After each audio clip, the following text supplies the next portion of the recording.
سلامونه مرګرو افغانستان بمقابلہ زمبابوے افغانستان ته د دوئم ټیسټ میچ گټلو د لپاره صرف 2 وکټې پکار دي او زمبابوے لا 3 او یا رنزونه پکار دي. نو آیا ټول نه پهله کمنټ وکړئ چې آیا زمبابوے د اخرنی چې 2 کم کلاډیان پاتې دي دای به 3 او یا رنزونه په افغانستان باندې جوړ کی زمبابوے لا د میچ وګټي کنه.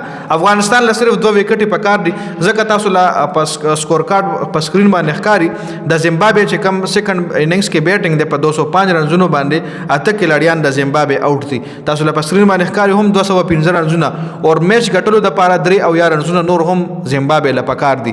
د زمبابوے بیټینګ لاین په ګورې ګوم بي 15 کډي بینکورن اتل رنزونه کایټانو یوویش رضا اتدرش دیون مایور شپک کریج ایروان 350 سین ویلیامز شپارس برین بینټ 0 نیومن نوهاری 0 نګراوا 3 رنزونه کړي دي. دا ټایم په کریز باندې نګراوا موجود دی او کریج ایروان لږ خطرناک دی. کریج ایروان وکټ چې ترسو نی راغلی کنه خیر اوس لا دینه پس لاسمنان دي دینه مطلب دومره غټ ریسک نشته افغانستان د پر افغانستان د غټلو چانس شته دي.